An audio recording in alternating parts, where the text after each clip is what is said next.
Dans le cœur brûlant de la savane Massaï, il existait un village ancien, un village où la terre chantait quand la pluie tombait.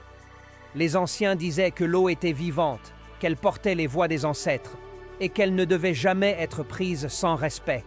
Mais un jour, la pluie s'arrêta, les rivières séchèrent et les enfants mouraient de soif. Cela faisait 3 lunes que le ciel ne pleurait plus.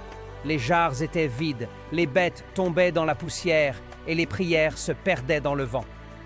Parmi les villageois vivait une femme nommée Nalia. Elle était seule depuis que la guerre lui avait pris son mari. Il ne lui restait que son fils, Quito, un garçon de 12 ans, vif et souriant. Mais depuis quelques jours, Quito ne souriait plus. La fièvre avait pris son corps et ses lèvres craquelées ne demandaient qu'une chose: de l'eau. Nalia priait jour et nuit. Elle priait les ancêtres, elle priait le ciel, mais le ciel restait muet. Et une nuit, quand son fils haletait dans son sommeil, Nalia prit une décision que nul ne devait prendre. Elle attrapa sa jarre et quitta la hutte en silence. La lune veillait et les étoiles semblèrent la suivre. Ses pas la guidèrent jusqu'à la rivière sacrée, celle qu'aucun humain ne devait toucher la nuit. Les anciens disaient que c'était là que dormait l'esprit du fleuve, gardien de la vie, mais terrible dans sa colère. Nalia tomba à genoux. Elle murmura: « Pardonne-moi, esprit du fleuve, mais je dois sauver mon enfant. » Elle plongea sa jarre dans l'eau. Alors, la rivière s'illumina d'une étrange lumière bleue.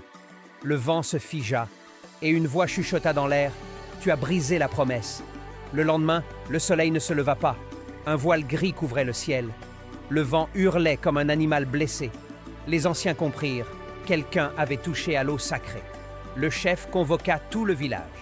Le devin s'avança et dit: « L'esprit du fleuve réclame un sacrifice, ou la terre mourra. » Tous se turent. Puis des murmures s'élevèrent, des regards se tournèrent vers Nalia. Elle sentit son cœur s'effondrer. Elle ne dit rien. Mais son fils, Quito, entendit tout.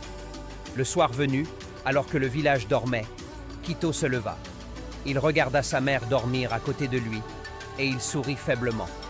Il savait ce qu'il devait faire. Au matin, les cris résonnèrent dans le village. Les gens couraient vers la rivière.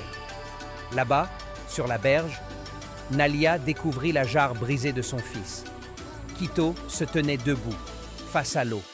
Le vent soufflait dans ses cheveux. Et d'une voix calme, il dit: « Si l'esprit veut une vie, qu'il prenne la mienne. » L'eau se mit à bouillir. Des éclairs bleus jaillirent du courant. Le garçon fit un pas, puis un autre, jusqu'à disparaître dans la lumière. Le silence retomba, et soudain, la pluie commença à tomber. Des gouttes grosses comme des perles, tombant du ciel, comme si le monde entier pleurait. Le peuple dansa sous la pluie, le chef leva les mains vers le ciel. Mais Nalia resta immobile. Elle regardait l'eau, et elle savait. Les jours passèrent, puis les saisons. Le village retrouva la vie.